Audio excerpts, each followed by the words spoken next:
কতদিন পর বাড়িতে আসলাম। কি ব্যাপার, বাড়ির এই অবস্থা কে? আমি বিদেশ থেকে কতগুলো টাকা পাঠাইলাম এই বাড়ি করার জন্য,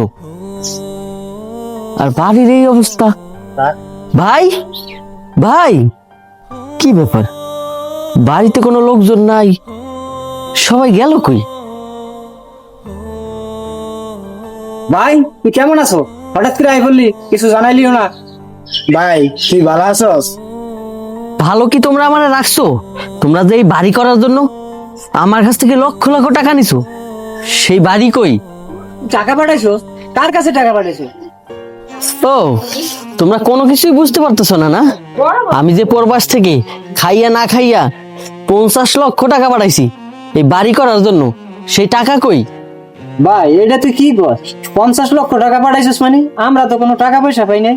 তার মানে তুমি কি বলতে চাইতেছো আইরিন আমার সাথে মিথ্যে কথা বলেছে? কি তোর বউর কাছে টাকা পাঠাইছিস? তা তোর বউর কাছে কখনো শুনছো যে আমাকে টাকা পয়সা দিছে কিনা বা আমরা পাইছি কিনা?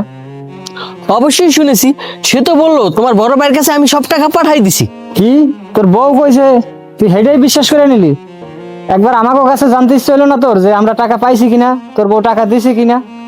ভাই তোমার বউ যা কইছে তুমি তাই বিশ্বাস করছো, একবার আমার কাছে বা ভাইয়ের কাছে জানার প্রয়োজন ছিল না? তার মানে তুমি কি বলতে চাইতেছো আইরিন আমার সাথে মিথ্যে কথা বলেছে? আচ্ছা ঠিক আছে, তাহলে আইরিনরে ডাক দাও, তাহলে এক্ষুনি প্রমাণ হয়ে যাইব। তুই কারে ডাক দিবি? তোর বউ রে? হে কি এখানে থাকে নাকি? তোর বউ তো তুই বিদেশ যাওয়ার এক সপ্তাহ পরেই গেছে গা। মজনু ভাই, বড় ভাই এসব কি কইতেছে? আরে রিয়াজ, বড় ভাই যা বলতেছে সবই সত্যি কথাই বলতেছেন। সত্যি কথা কইতাছে মানে?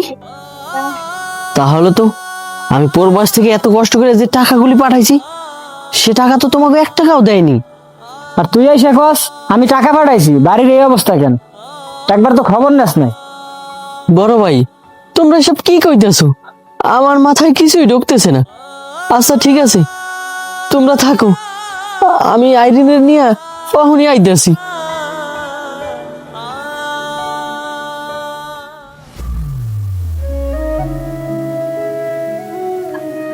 আরে আব্বা, আপনি কই যাইতেছেন?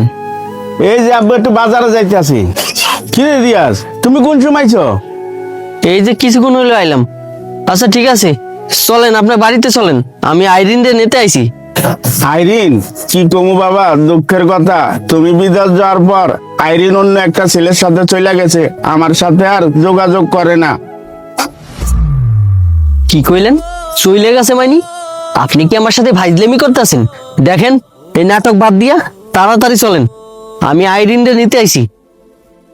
লজ্জার কথা আর কি কমু বাবা, আমার তো মান সম্মান বলতে আর কিছু রইলো না। কি কমু বাবা, তুমি বিদেশ যাওয়ার পর আমার মেয়ে অন্য একটা ছেলের সাথে রিলেশন করতো, ওই ছেলের হাত ধরে মেয়ে চলে গেছে।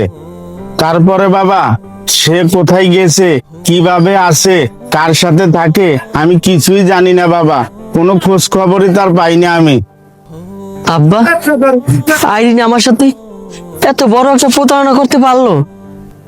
আমি তো বিদেশ থেকে যে টাকা কামাইছি সব টাকা তো আমি ওর অ্যাকাউন্টে পাঠাইছি। আব্বা, আমার বড় ভাই জমি বিক্রি কইরা মানুষের কাছ থেকে লোন নিয়া তারপরে আমার বিদেশ পাঠাইছে, আমি তাদের কাছে কোনো টাকা পয়সা দিই নাই। আমি আইরিনের অ্যাকাউন্টে টাকা দিছি, আর আইরিন আমারে বলল সে নাকি সব টাকা আমার ভাইয়ের কাছে দিছে। ভাই নাকি বিশাল বড় ঘর উঠাইছে, আর আমি দেশে এসে দেখলাম আমার সেই আগের ঘরই পড়ে রয়েছে। আমার 2 ভাই সেই আগের মতনই মানুষের দ্বারে দ্বারে কাজ করতেছে। তারা নাকি কাজ করে সেই ঋণ অনেক কষ্ট করে পরিশোধ করছে, আর এদিকে আইরিন আমার সব টাকা নিয়ে চলে গেছে। আব্বা, আপনি জানেন আমি এমন হতভাগা সন্তান, বউয়ের কথা বিশ্বাস করে আমি আমার বড় ভাইদের কোনো খোঁজ খবর নিই নাই, তাদের সাথে কোনো যোগাযোগ করি নাই, তাদের অ্যাকাউন্টে কোনো টাকা পয়সা দিই নাই। আব্বা, আপনি জানেন প্রবাস আমি অনেক কষ্ট করছি, আর সেই টাকা আমি বউয়ের অ্যাকাউন্টে পাঠাইছি। আমার বন্ধু বান্ধবটা অনেক কইছে, কিরে তুই এত কষ্ট করে ইনকাম করস আর সেই টাকা তোর বউয়ের অ্যাকাউন্টে পাঠাস, তোর বউ তো তোর সাথে 2 নাম্বারই করবো।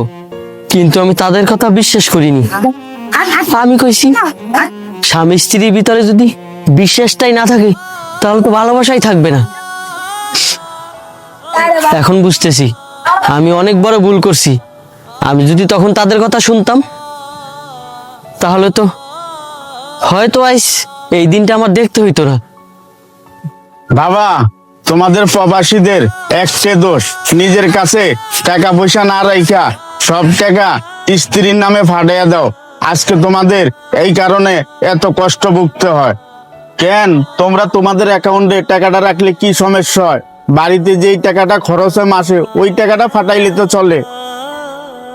তাহলে আজকে এই দিনটা আর তোমার দেখতে হইতো না।